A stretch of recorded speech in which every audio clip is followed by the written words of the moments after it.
Ray Chamberlain, welcome. Good evening, gents. How are we? Just a nice, easy one for you. We're just going to warm into it, Gaz. Yeah. What do you think? Should we correct that howler? I think we need intervention off field, and there are some interventions off field currently for things that relate to player welfare and well-being.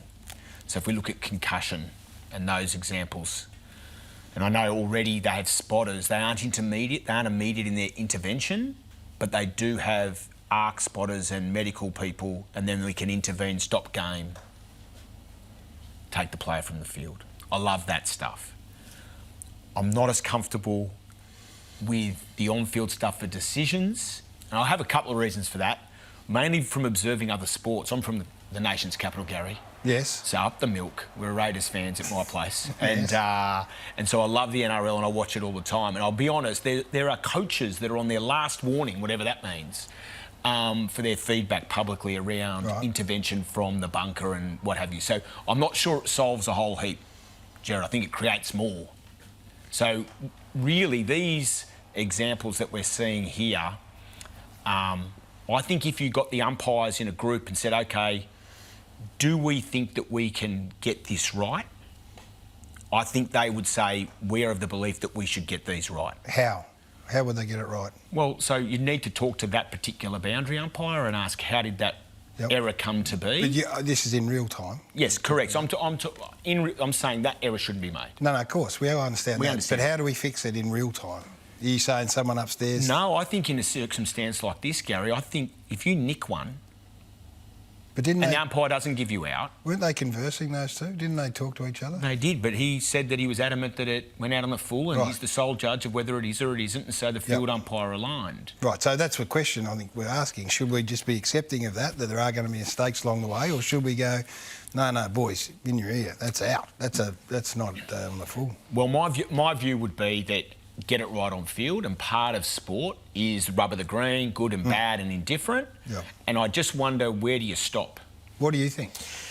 The where do you stop is the really hard part, because it ruins sport. Right. Yeah. So in this instance, I think the boundary umpire should have said, I didn't have a clear view of that. Well, you watch his position and where it happened. I reckon there's got to be are you sure? No, I'm not really sure. Well, I reckon it bounced. OK, so we concede that's a mistake, right? So the boundary umpire, all that, we concede on that. So the question is when it's a howler like that, should they just go, no, hey, no, throw it in? I have a counter question. Won't answer yours, but I've been intrigued and interested, actually, and quite curious about your discussion that's been tabled around length of quarters. Yes. So now we're going the other way now. Yeah, well, I'm not advocating one way or the other. No. I want it thrown out there to say because your point, I think both your points, where do you stop? Yeah. So is the next one, is it touched where a mark gets paid? Oh, no, hang on, he touched that, back we go. Then it'll be 48 minutes. Yeah. Which is a Fremantle-Carlton game from Gather Round a couple of years ago. Yeah. So this is so neat. That's why I think there's one other really neat one from the MCG. It's a Carlton-Collingwood game and just the wrong adjudication is made. This is so neat in real time to go, no, you've mucked this up. So the Jeremy Cameron goal never should have stood in that game. Yes. And so that's the instantaneous, but if you introduce the instantaneous, then do you also allow for the delay? And so I think there are things that could be discussed around, OK, if it's going to directly relate in a shot that could be a score. So the Heaney one is a shot on goal. The Cameron one is a shot on goal. So potentially if it's within the 50-metre arc, is that where you put a boundary? But again, we're drawing these things out and moving the lines. Yes. I mean, we have a continuous game. That's what's so great. You want to go and watch line-outs and blokes put Vaseline on their eyes, you go to Amy Park, right? And to use your term, what's neat? Like your version of neat might be different to my version. Yeah, so in real time with no delay before Heaney took his kick, we all got the answer at home. Yeah. So would we be prepared to allow for that intervention? No delay. If Heaney's got the kick off by the time you see it, nothing you can do. Or then the Cameron ones. I reckon, so it's an industry-wide philosophical discussion, and I'm not a big believer in the technological intrusion into sport. I think you can watch rugby league and you don't know whether to celebrate a try or not until 2.5 minutes later you go, oh, yeah, we can celebrate it. Yeah. So but you miss your spontaneous moment. We've got to move on. So are you yes or no? I think I'm a no. I'm a strong no. Yeah, I think I'm in agreement. which is a concern. Wow. Let's do something else so we can get... I'm going home. We wanted to ask you, managing concussion on field, was there one from your career that came to mind? So this is us asking you rather than you going, I did a great job here. Yeah, so there was one in Adelaide, and 2 Port Adelaide players came together, landed, and my immediate response was to call play on because they were teammates that hit, but then there were some telltale signs of potential concussive symptoms. Ball's in the vicinity. It's not a mark, it's not a free kick, it's not out of bounds, but you're going to stop the play. So you manage the game and you just own the situation.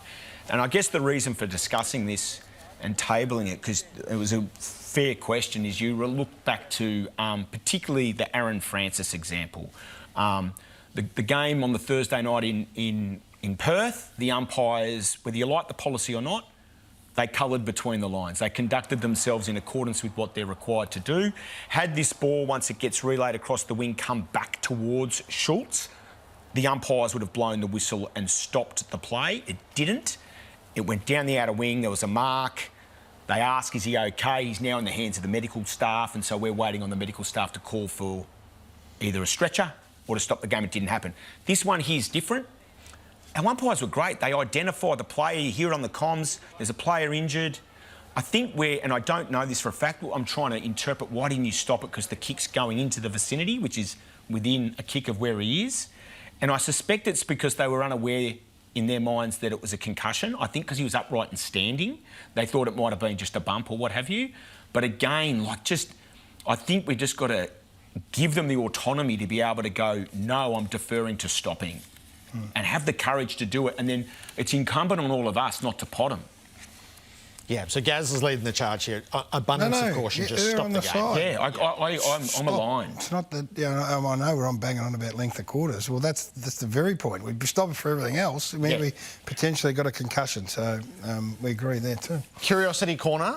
Rankine, was this holding the ball or not? 100 times out of 100 this gets paid as holding the ball. You love this. Was it actually holding the ball? This is if it looks like a duck and quacks like a duck, pay holding the ball. So a player is deemed to be in possession of the football when they either are holding it, are otherwise in control of it, or in the act of bouncing. Now, Rankine goes to kick the football, pulls up, checks it, loses possession of the ball, and then is subsequently tackled. So is he in the act of attempting to kick, or had that ceased? He didn't kick. So therefore, holding the man, not in possession of the football. I like holding the ball here. Right. By the way, just as for what it's worth. I know that's not the laws of the game now. The laws of the game says that ball's spilt free. He's not bouncing it. He's not actively in possession of it or in control. It should be holding the man. Really? Yeah. Wow. I didn't occur I'm not sure I'd seen that one before. Yeah, it's very unique. On the day, I totally understood the umpire's call. Yeah, and I reckon it happened. I reckon it would be called holding the ball, but yeah, perfect. Ray, thank you. Thanks for having me, guys. Bit of Razor's Edge tonight.